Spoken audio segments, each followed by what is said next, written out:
আসসালামু আলাইকুম। আমি আজকে যে বিষয়টা নিয়ে আসলে কথা বলতে যাচ্ছি, যেটা বাংলাদেশ সহ সারা বিশ্বব্যাপী বর্তমান সময়ে ব্যাংকিং সেক্টর, বিশেষ করে ফিনান্সিয়াল যে প্রতিষ্ঠানগুলো আছে, সেই আহ, প্রতিষ্ঠানগুলোতে সবচেয়ে একটা ভীতিকর বিষয় কাজ করতেছে। সেটা হচ্ছে যে নর্থ কোরিয়ার বিকজ বয়েস, অর্থাৎ আমেরিকার গভর্নমেন্ট কর্তৃক উপাধিকৃত যে নর্থ কোরিয়ার বিকজ বয়েস নামক একটা টিম আছে, যাদের মূল হ্যাকিং গ্রুপ, এই বিকজ বয়েস নামকরণটা বেসিক্যালি আমেরিকান গভর্নমেন্টই নর্থ কোরিয়ার একটা টিমকে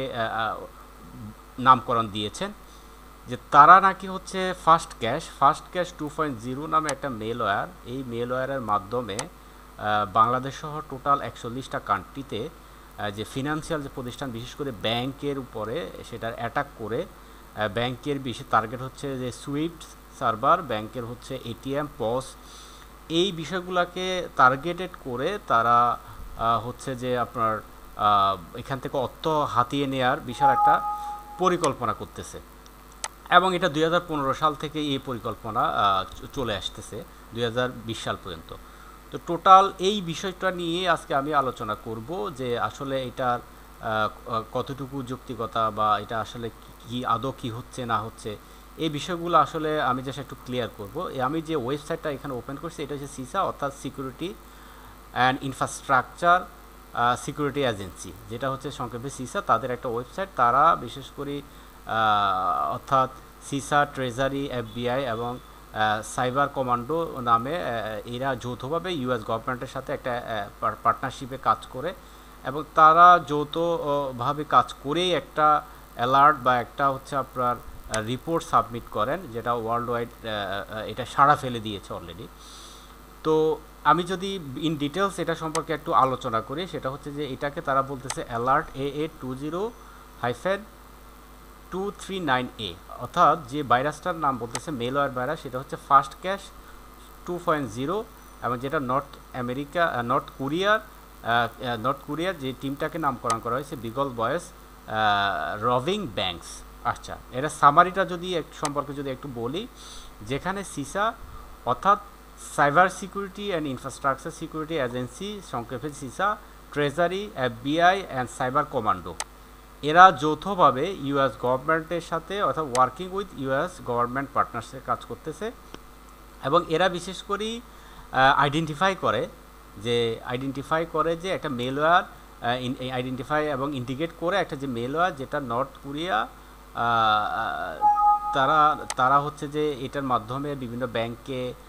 ফাইন্যান্সিয়াল প্রতিষ্ঠানগুলোতে, বিভিন্ন 40টা কান্ট্রির কে টার্গেট করে তারা আসলে আক্রমণ চালাচ্ছে বা চালাবে, এরকম একটা পরিকল্পনা তারা ফাঁস করে। তো এটার টেকনিক্যাল যে ডিটেলসগুলো, অর্থাৎ এখানে বলা হচ্ছে যে যে নর্থ কোরিয়ার যে ইন্টেলিজেন্স টিমস আছে, তারা মূলত নিয়ন্ত্রণ করে থাকে একটা হ্যাকিং টিম, যা ডেডিকেটেড হচ্ছে যে ডাকাতি করার জন্য, খাঁটি বাংলায় যে ডাকাতি করার জন্য, যে ব্যাংক থেকে বা ফিনান্সিয়াল প্রতিষ্ঠানগুলো থেকে তারা ডাকাতি করার কাজে কাজ করে। ওই হ্যাকিং গ্রুপটা, যেটার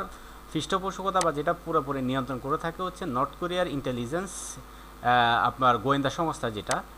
এবং তারা রিমোটলি ইন্টারনেটের মাধ্যমে এই কাজটা করে থাকে। এবং ইউএস গভর্নমেন্ট কী করছে, ইউএস গভর্নমেন্ট এটাকে রেফার করছে to this team is because বয়েস, অর্থাৎ এটার যে নামকরণ করা হয়েছে বা এটাকে বিকজ বয়েস হিসেবে উল্লেখ করছে ইউএস গভর্নমেন্ট থেকেই। কিসের উপর ভিত্তি করে? এই যে টোটাল সিসা, ট্রেজারি, এফবিআই এবং ইউএস সাইবার কমান্ডো, এদের যে একটা জরিপ, এদের যে একটা যৌথ কাজ, সেটার ভিত্তিতে তারা এটা আসলে ফাইন্ড আউট করতে সক্ষম হয়েছে।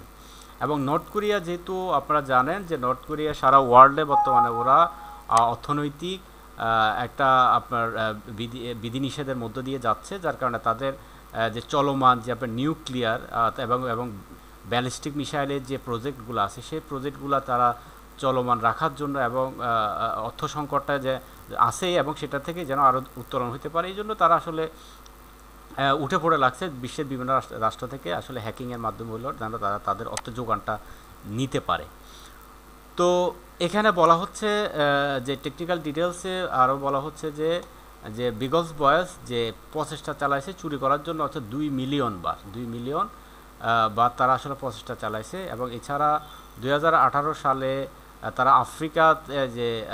নর্থ রিজিয়ন তাদের আফ্রিকাতে একটা এটিএম একটা ব্যাংকে অ্যাটাক করার পরে ওখানকার একটা ব্যাংকের যে এটিএম এবং পজ মেশিন, হ্যাঁ, যেটা পয়েন্ট অফ সেল সার্ভিস, যেটা আমরা বিভিন্ন এতে দেখে থাকি শপিং সেন্টারে, সে পজ মেশিন এটা যে ইনসিডেন্ট ঘটছে সেই ইনসিডেন্টটা 2 মাসেও তারা এটাকে আসলে ঠিক করতে পারে নাই, এটা সক্ষম হয় নাই যে তারা আসলে 2 মাস সময় লেগে গেছে এটাকে পুরোপুরি ঠিক করতে। এছাড়া হচ্ছে যে এটা সম্পর্কে যদি আরও বলি, সেটা হচ্ছে যে টার্গেটেড যে আপনার কান্ট্রিগুলা, অর্থাৎ টার্গেটেড যে নেশন, অর্থাৎ টোটাল যে 40টা কান্ট্রির কথা আমি বললাম এর ভিতরে বাংলাদেশ হচ্ছে একটা, অর্থাৎ বাংলাদেশেও তারা টার্গেটেড করছে। টোটাল 40টা কান্ট্রির মধ্যে চায়না, বাংলাদেশ, এই যে ব্রাজিল, বসনিয়া, এভাবে টোটাল স্পেন, তাইওয়ান, অনেক ভালো ভালো দেশ, ইভেন সাউথ আফ্রিকা, সিঙ্গাপুর এর ভিতরে আছে। তো ম্যাক্সিমামে আসলে এশিয়ার অনেকগুলা রাষ্ট্র আছে। তো যাই হোক, এর ভিতরে সবচেয়ে উল্লেখযোগ্য কথা হচ্ছে আমাদের বাংলাদেশও এর ভিতরে টার্গেটে আছে। এর টোটাল 40টা কান্ট্রিকে তারা টার্গেট করছে এবং অ্যানাটমি তারা যে কাজ করে থাকে তারা মূলত এই যে পেমেন্ট সুইচ অ্যাপ্লিকেশন সার্ভার এবং হচ্ছে সুইফট টার্মিনাল, যেটা সুইফটের মাধ্যমে, এবং এটিএম, এই দুইটা জিনিসকে তারা আসলে কিভাবে কাজ করে সেটা এখানে রূপরেখা দেখানো হয়েছে। এছাড়া হচ্ছে যে টেকনিক্যাল যে অ্যানালাইসিস বা ইনিশিয়াল যে তারা অ্যাক্সেসটা নিয়ে থাকে, সেটা হচ্ছে যে তারা যে 2018, 19 এবং 20 সাল এই সময়টাতে তারা আসলে এই কাজগুলো করার জন্য, অর্থাৎ যে বিভিন্ন রাষ্ট্রে অ্যাটাক করে ইনফরমেশন গ্যাদার, অর্থাৎ যে কোনো হ্যাকিংয়ের পূর্বে কিন্তু ইনফরমেশন গ্যাদারিং করাটা কিন্তু খুবই একটা ইম্পর্টেন্ট বিষয়। তো আপনি যদি একটা সিস্টেমে অথবা একটা নেটওয়ার্কে আপনি অ্যাটাক করবেন, বাট সেটা সম্পর্কে যদি আপনার কাছে প্রপার ইনফরমেশনটা না থাকে তাহলে আপনি কিন্তু হ্যাকিং করতে পারেন না। তো এক্ষেত্রে তারা যে টেকনিক, অর্থাৎ তারা এই যে বিগলস বয়েস, যেটা বিগলস বয়েস মানে হচ্ছে যে হ্যাকিং যে টিমটা আছে সেই হ্যাকিং টিমটাকে আসলে আমেরিকা গভর্নমেন্ট এটাকে বিগলস বয়েস নামে আসলে নামকরণ দিয়েছে আর কি। তো তারা বিশেষ করে এই কাজগুলো করার জন্য ভ্যারাইটি টেকনিক ইউজ করে। এর ভিতরে উল্লেখযোগ্য হচ্ছে যেমন সাকসেস হচ্ছে যে স্পেয়ার ফিশিং এবং ওয়াটারিং হোল, এটা একটা বিষয়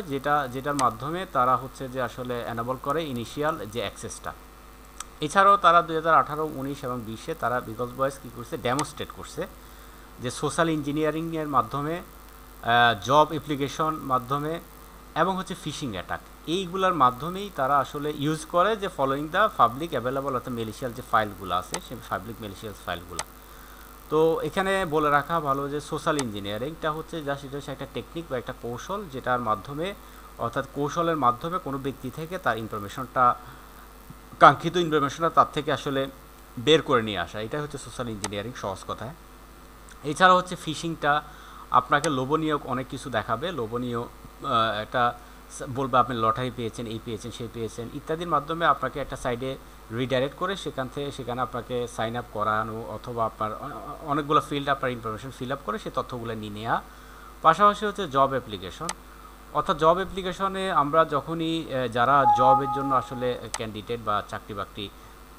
যারা খুঁজি, অথবা যারা ব্যাংক এমপ্লয়ীদেরকে এক্ষেত্রে তারা টার্গেট করে যে তারা যখন কোথাও আপনি অ্যাপ্লিকেশন করে বা করবেন,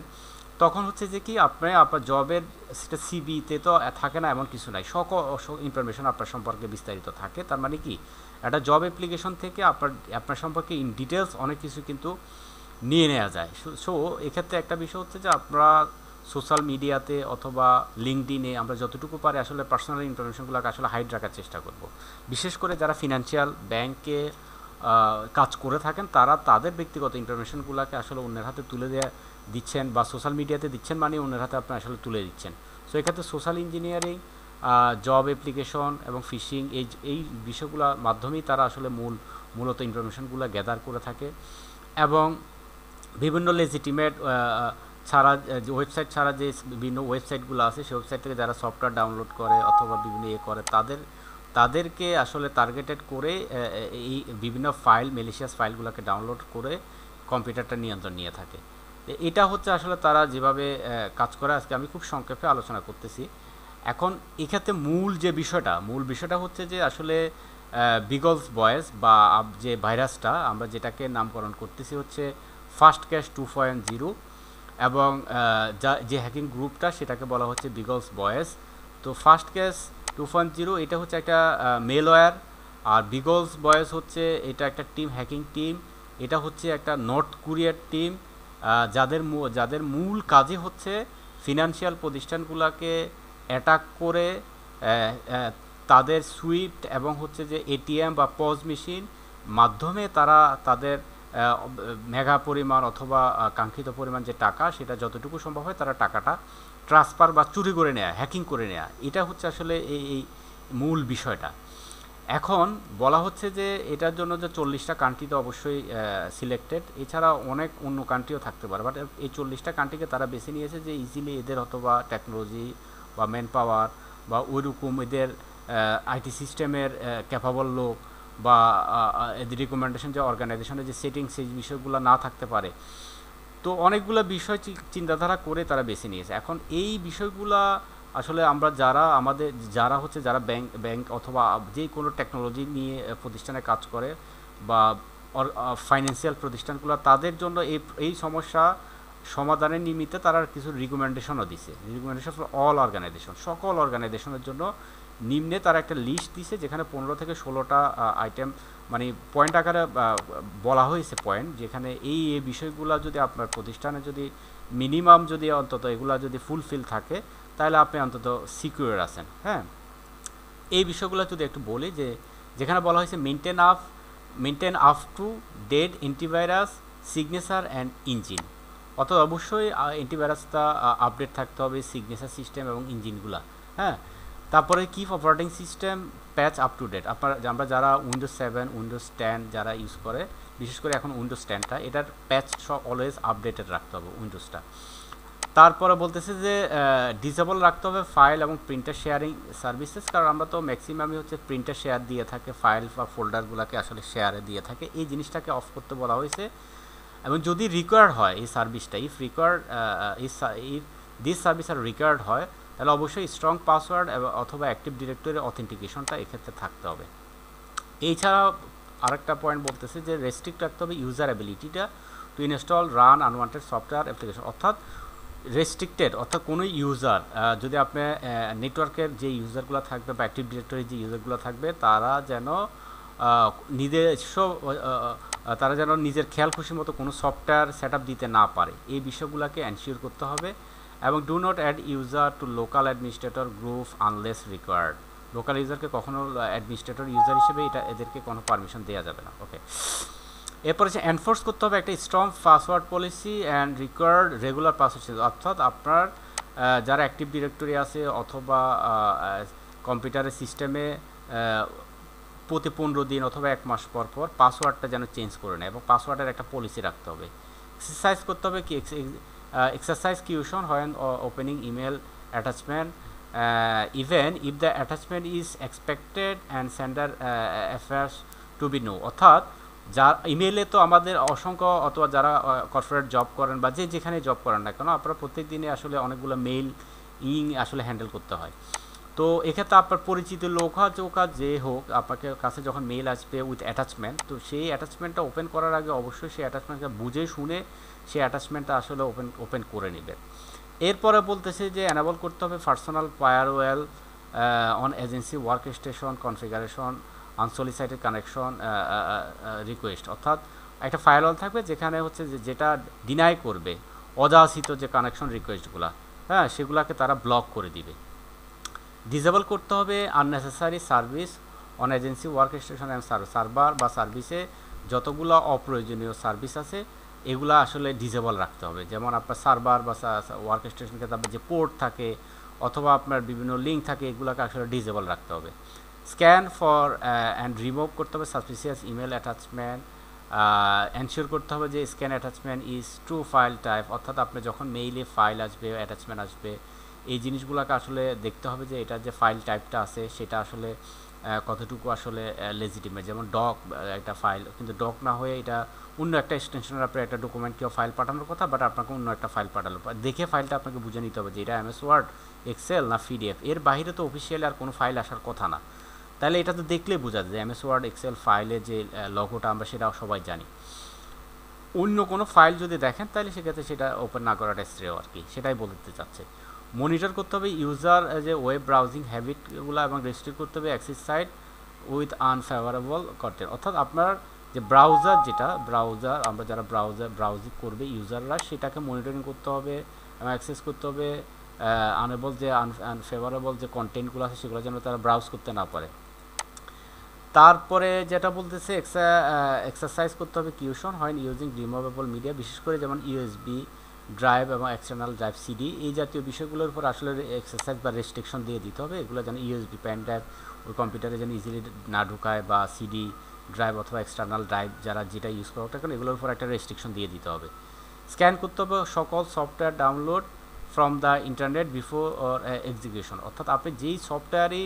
ইন্টারনেট থেকে ডাউনলোড করেন না কেন সেই সফটওয়্যারটাকে অবশ্যই এক্সিকিউটের পূর্বে অর্থাৎ ইনস্টলের পূর্বে আপনি সেটাকে স্ক্যান করে নেবেন, আপনি যত বড় লেজিটিমেট সাইট থেকে আপনি ডাউনলোড করেন না কেন। হ্যাঁ, এছাড়া হচ্ছে মেনটেন করতে হবে সিচুয়েশনাল যে awareness of the latest thread, আসলে লেটেস্ট নতুন যে থ্রেডে আসুক না কেন সেই থ্রেড সম্পর্কে আপনার যারা আইটি টিম আছে তাদের মাধ্যমে অথবা ইউজারদেরকে এটা অ্যাওয়ারনেস করতে হবে যে এরকম একটা থ্রেড চলতেছে, এটা আসলে আপনারা সচেতন থাকবেন বা অ্যাওয়ারনেস ভিত্তিক যা করা দরকার সেটা করতে হবে। এরপরে ইমপ্লিমেন্ট করতে হবে অ্যাপ্রোপ্রিয়েট অ্যাক্সেস কন্ট্রোল লিস্ট, অর্থাৎ অবশ্যই একটা অ্যাক্সেস কন্ট্রোল লিস্ট থাকতে হবে যে কে কী কাজ করতে পারবে, কে কী কাজ করতে পারবে না, কী অ্যাক্সেস করতে পারবে, কী অ্যাক্সেস করতে পারবে না, এটার একটা অবশ্যই চার্ট রাখতে হবে, এটার একটা রেকর্ড রাখতে হবে, এই বিষয়গুলো আসলে মেনে চলতে হবে। তো সর্বসাফল্যে আসলে যে বিষয়টা বোঝাতে চাচ্ছি সেটা হচ্ছে সারা ওয়ার্ল্ড ওয়াইড ব্যাপী আসলে ফাস্ট ক্যাশ 2.0 যেটা হচ্ছে একটা নর্থ কোরিয়ার একটা মেলওয়্যার হিসাবে আখ্যায়িত করা হচ্ছে, তারা হচ্ছে যে আসলে একটা টিম সংঘবদ্ধ হয়ে কাজ করে পৃথিবীর বিভিন্ন রাষ্ট্রের আসলে অর্থনৈতিক প্রতিষ্ঠানগুলোকে ক্ষতিগ্রস্তের মুখে রাখার চেষ্টা করতেছে। ইভেন তো বাংলাদেশেও অনেক ব্যাংক বর্তমানে তাদের এটিএমগুলোকে আসলে একটা নির্দিষ্ট সময়ের জন্য বন্ধ রাখতেছে, তারা যেন এই চ্যালেঞ্জটা বা নর্থ কোরিয়া যে চ্যালেঞ্জটা ছুড়ে দিয়েছে সারা ওয়ার্ল্ডকে, বা তাদের যে অপপ্রচেষ্টাটা সেটাকে যেন রুখে দেওয়া যায়। তো সর্বশেষ হচ্ছে যে আসলে সচেতনতার উপরে কিছুই নাই, সচেতন থাকতে হবে এবং সচেতনতার মধ্য দিয়ে আসলে সব কিছুকে আসলে ম্যানেজ করে নিতে হবে। তো কারো কোনো ভয়ে এত আসলে কোনো কিছু থেমে থাকে না। তো সব কিছুর মূলে হচ্ছে আসলে মানুষদের অ্যাওয়ারনেস, কারণ হ্যাকিংয়ের আপনি যদি চিন্তা করেন একটা হ্যাকিং হওয়ার জন্য আসলে হিউম্যান অনেক অংশে দায়ী, কারণ উইথাউট হিউম্যান হেল্প আসলে কোনো কিছুই হ্যাকিং করা পসিবল না। হ্যাঁ, তো এটা হচ্ছে আসলে আজকের আমার ভিডিওর মূল বিষয়টা ছিল যে আসলে চলমান ফাস্ট ক্যাশ এই বিষয়টা সম্পর্কে আসলে যতটুকু আমি সক্ষম আমার পক্ষে সম্ভব হয়েছে আমি ক্লিয়ার করার চেষ্টা করেছি। পাশাপাশি হচ্ছে যে এটা সম্পর্কে আরও বিস্তারিত, এটা তো অনেক বড় একটা আপনার অ্যালার্ট বা অনেক বড় একটা আপনার কন্টেন্ট, তো সেটা সম্পর্কে যদি আপনারা পড়তে চান ইন ডিটেলস আরও অনেক কিছু জানতে চান, আমি এটার যে লিঙ্কটা আমি সেটা ডেসক্রিপশনে আমার ভিডিও দিয়ে দিব, আপনারা লিঙ্কে ক্লিক করে এই ওয়েবসাইটটার টপ টু বটম আসলে পড়ে নেবেন। পড়ে নিলে হবে যে আপনারা অনেকগুলো বিষয় আরও কনসেপ্ট আসলে ক্লিয়ার হয়ে যাবে আপনাদের। হ্যাঁ, তো আশা করি এটাই ছিল আজকের বিষয়। তো আপনাদের যদি এটা সম্পর্কে আরও কোনো মতামত থেকে থাকে অথবা আমার বলার মধ্যে বা বোঝানোর মধ্যে কোনো ভুল থেকে থাকে সেটা বলবেন এবং সাজেশান দিবেন, এবং আপনাদের অনুরোধ থাকবে চ্যানেলটাকে সাবস্ক্রাইব করবেন, লাইক কমেন্টস করবেন, বেল আইকনে ক্লিক করে রাখবেন যেন পরবর্তীতে অন্য যে কোনো বিষয় নিয়ে আইটি রিলেটেড ভিডিও করার সাথে সাথে যেন আপনি সেটা সম্পর্কে আসলে নোটিফাই থাকেন, আপনি সেটা সম্পর্কে জানেন। এটা আপনাদের প্রতি অনুরোধ থাকবে চ্যানেলটাকে সাবস্ক্রাইব করবেন এবং ভিডিওটা যদি ভালো লেগে থাকে সবার সচেতনতার সাথে হলেও অন্তত এটা শেয়ার দেওয়ার চেষ্টা করবেন।